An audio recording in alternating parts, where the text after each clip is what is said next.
Hi everyone, it's Jeff Hopper with Jeff Cranford talking about threads of righteousness. And Jeff, I'm going to take you to an unpopular place. Because if outside of the church, outside of the household of faith, there are those looking inside saying, oh, those people are all about this. A lot of times it's, well, they're all about sexual purity. And that's the whole thing is about, well, your sex life has to be like this. Right.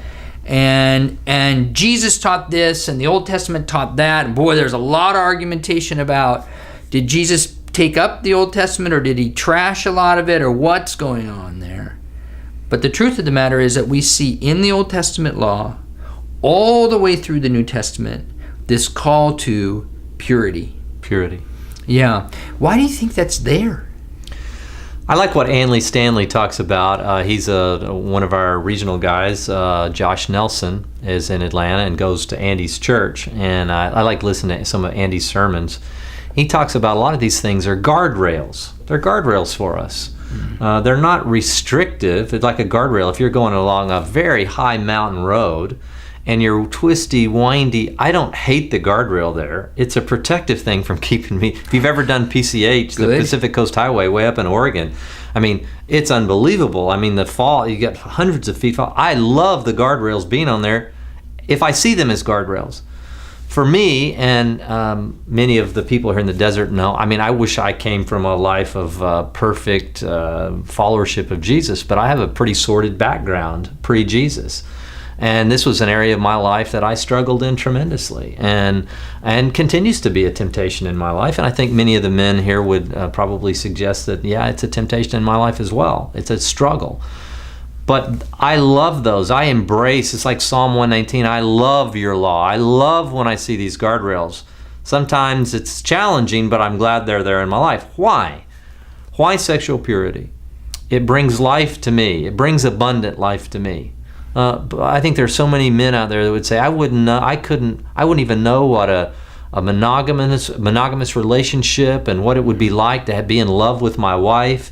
I'm not in love with my wife. I'm maybe addicted to pornography, or I have a mistress on the side, and I'm torn and I'm miserable, and there's that fleeting thing. Why does God give us this sexual purity identity?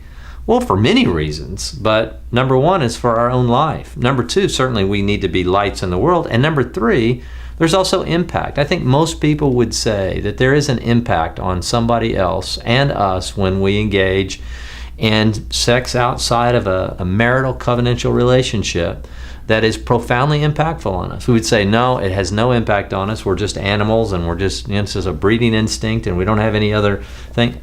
I think all of us would realize that if we were honest, that it's much more, somehow it's much more than that.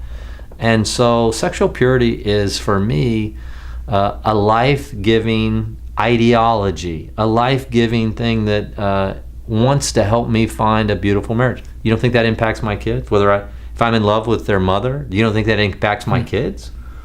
And how that will impact their kids and how that impacts their life?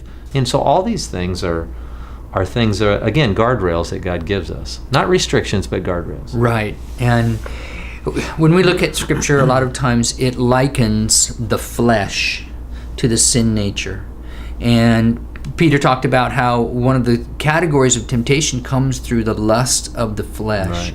This goes all the way back to what we started with, that singularity of worshiping God. Right. And unfortunately, the way that we're built, God built us in an awesome way so that when our flesh is used properly in that relationship with our spouse, when that relationship is used properly and beautifully, then, wow, this is great. Right. But the minute that match is struck somewhere else, now we have a significant problem.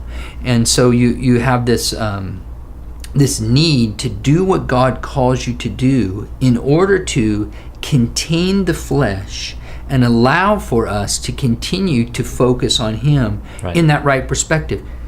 You can have sex, but you can't have sex to the nth degree to the detriment of your relationship with me. It's in the same way of many other things. You can consume these things. You can eat these foods, Sure. you can drink these drinks, but if you do those to the nth degree, suddenly they're in your way of your relationship with me. And so you're right. God has said, this is the way that it'll be contained in order for you to maintain that healthy relationship with me first. That's right, Jeff. And lastly, I would add one other thing too. It is the metaphor between church and Jesus himself. It's the bride and the bridegroom. I mean, God set up this metaphor between the interrelationship between Jesus and us, and he used it in the context of an analogy with marriage. So if you don't know what marriage is like, look at what God desires for Jesus and his church, and then you'll know what God desires for a man and a woman to be in a committed love relationship and the interaction that they have. So, challenging issue, probably a defining issue of the 21st century, certainly the first decade of the 21st century, and will continue to be. And yet, I think if we see this not as a restrictive, horrible thing, but we see it as we would like a guardrail on a 500-foot cliff, it's a restrictive issue, but I'm appreciative of that restriction because it saves me from potentially something that could be devastating. Well, there are a couple more points of righteousness that I'd like to talk to you about, and I would say that they are really big. Let's spend some time on those. Great.